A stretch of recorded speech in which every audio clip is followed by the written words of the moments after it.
Hi, all my YouTube viewers. Basically, in order to have this course, Statistics with Excel for Beginners, for free, the first thing that you need to know is what is statistics. And I'll tell you that whenever I was studying my university courses, I never took a statistics course. I think when I was working on my master's degree, I took one statistics course, but everything that I know about statistics, I've learned by studying statistics on my own. And so what we're going to do is we're going to discuss what is statistics. So statistics is the backbone of modern data analysis. It is a branch of mathematics that involves the collection, analysis, interpretation, presentation, and organization of data. It plays a crucial role in various fields, including science, business, healthcare, and social sciences, enabling researchers, analysts, and decision makers to draw meaningful conclusions from data. By providing tools and methodologies for making sense of complex data sets, statistics helps us to understand patterns, relationships, and trends, ultimately guiding informed decision making. Statistics is essential for several reasons. First and foremost, it allows us to make sense of the vast amounts of data generated in today's digital age. With the proliferation of data from sources such as social media, sensors, and online transactions, the ability to analyze and interpret this information is vital. Statistics provides the techniques to extract variable insights from data, helping organizations and individuals make data-driven decisions. Furthermore, statistics plays a key role in scientific research. It provides the foundation for designing experiments, analyzing results, and validating hypotheses. By using statistical methods, researchers can determine the reliability and significance of their findings, ensuring that conclusions are based on robust evidence rather than random chance. This rigorous approach enhances the credibility of scientific studies and contributes to the advancement of knowledge. So you've got some key concepts in statistics.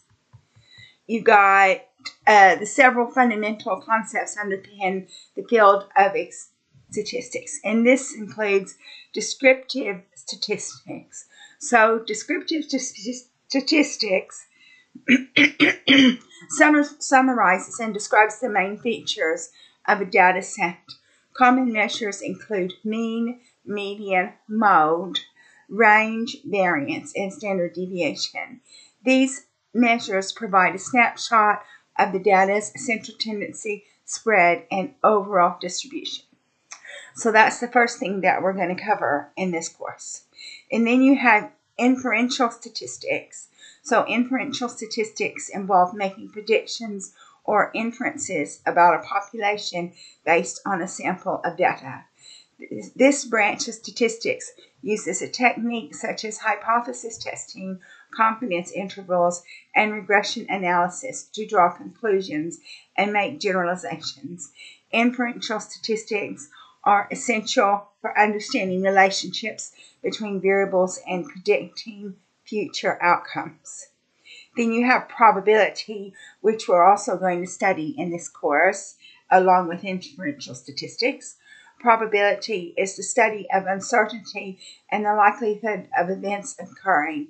It forms the basis of statistical inference, enabling analysts to quantify the uncertainty associated with their conclusions. Key concepts in probability include probability distributions, random variables, and conditional probability. You also have data visualization. And data visualization is a graphical representation of data. Techniques such as histograms, bar charts, scatter plots, and line graphs help convey complex data in an easily understandable format. Effective data visualization is crucial for communicating statistical findings to a broader audience. So you've got some applications of statistics. Some applications are healthcare, business, social sciences, and environmental science. And you've got different categories of data. Data is a collection of facts, figures, and information that can be used for analysis, decision making, and gaining insights. In our digital age, data is generated at an unprecedented rate, coming from various sources such as social media interactions, online transactions, scientific research, and sensor readings. Data is the backbone of modern analysis and plays a crucial role in shaping our understanding of the world. It enables businesses, researchers, and individuals to make informed decisions, identify patterns, and predict future trends. Understanding the different kinds of data is essential for applying appropriate analytical techniques and drawing meaningful conclusions. So, statistics is a powerful field that provides various methods and techniques for collecting, analyzing, interpreting, and presenting data. These methods are essential for making informed decisions, understanding trends, and predicting future outcomes in various domains, such as science, business, healthcare, and social sciences. Different statistical approaches are used depending on the nature of the data and the objectives of the analysis. So you've got descriptive statistics. So two types of data in descriptive statistics are measure of central tendency and measure variability. So descriptive statistics is the branch of statistics that focuses on summarizing and describing the main features of a data set. It involves the use of measures such as mean, median, mode, range, variance, and standard deviation to provide a snapshot of the data's central tendency, dispersion, and overall distribution. Descriptive statistics also includes graphical representations such as histograms, bar charts, pie charts, and scatter plots to visualize data. Descriptive statistics helps to understand the basic characteristics of the data, identify patterns, and detect anomalies. It is often the first step in data analysis, providing a foundation of further statistical investigations.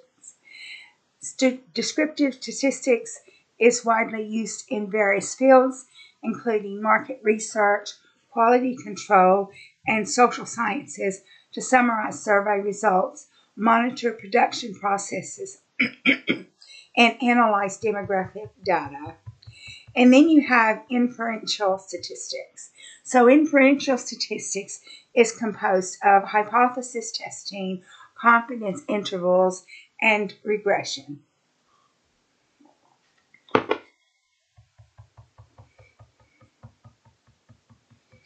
Inferential statistics involves making predictions or inferences about a population based on a sample of data. It uses techniques such as hypothesis testing, confidence intervals, and regression analysis to draw conclusions and make generalizations. Inferential statistics relies on probability theory to quantify the uncertainty associated with the inferences. Inferential statistics allows researchers to make data-driven decisions and test hypotheses without examining the entire population. It provides a way to estimate population parameters and determine the statistical significance of relationships between variables.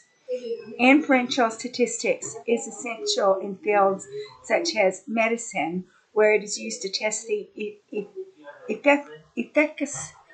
efficacy of treatments economics for analyzing economic indicators, and psychology for studying behavioral patterns. Then you have something called Bayesian statistics, which I don't think we're going to be covering Bayesian statistics in this course, but it's nice to know a little bit about what Bayesian statistics is.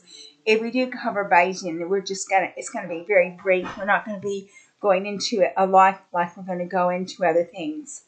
So Bayesian statistics is a branch of statistics that incorporates prior knowledge and evidence to update the probability of a hypothesis as more information becomes available.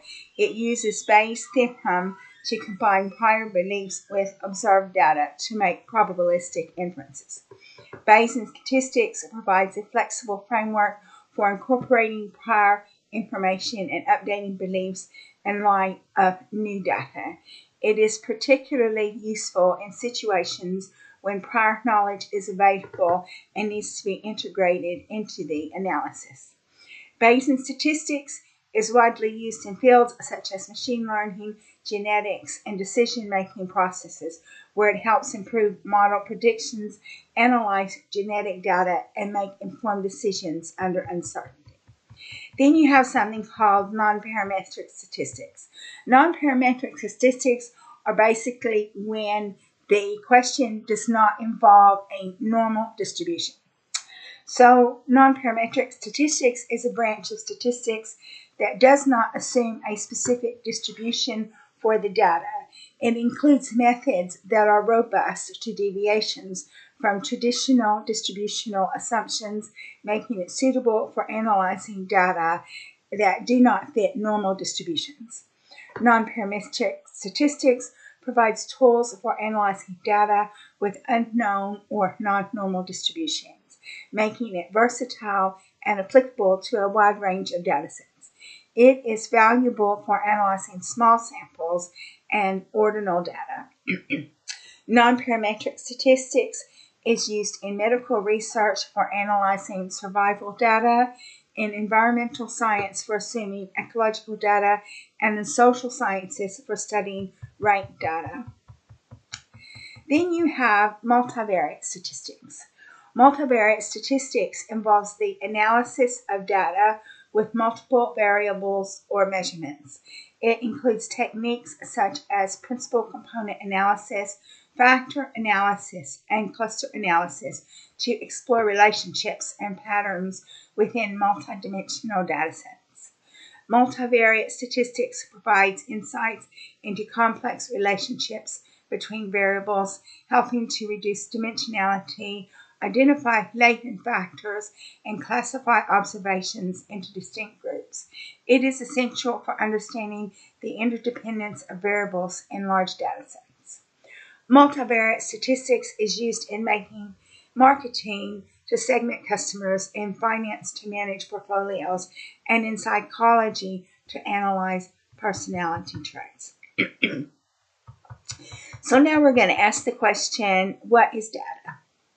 Statistical data refers to information, either numerical or categorical, that's collected, organized, and analyzed to uncover patterns, relationships, or trends.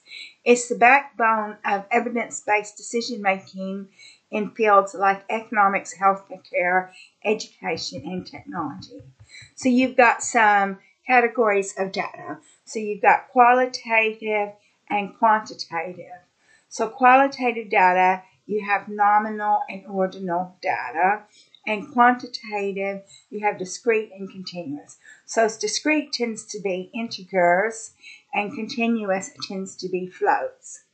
So you also have like discrete is under quantitative data. It's numerical data that can be measured or counted. So it's height, income, or temperature. So it's discrete, countable values, and number of students' goals scored.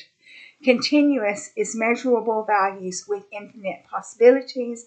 So that's going to be weight, time, and distance. So then you've got qualitative data. It's a descriptive data that categorizes labels. So it's going to be gender, color, or satisfaction. So you've got nominal, so that's categories without order, so that's hair, color, country. And then you've got ordinal, so that's categories with meaningful order, so it's going to be survey ratings, education level. So you've got some ways that you can collect data. So you can conduct surveys by asking questions to gather a response. You can conduct experiments to manipulate variables to observe an outcome. You can carry out observational studies by watching and recording without interference. And you can use sensors and logs to automatically record data such as website clicks or machine failures. So once collected, statistical data is analyzed using descriptive statistics such as mean, median, mode, and variance, and inferential statistics such as hypothesis testing, confidence intervals, or regression. And you have visualization such as histograms, box plots, scatter plots, and heat maps. So statistical data helps us to understand behavior and performance, make predictions and forecasts, test hypotheses and validate models, and optimize systems and resources. So that's it for this section on what is data. So that concludes this section, and the next section we will be talking about visualization techniques. So I hope you decide to watch that video, because that's going to be a series of several videos, because we're going to be talking about the different visualization techniques in Excel.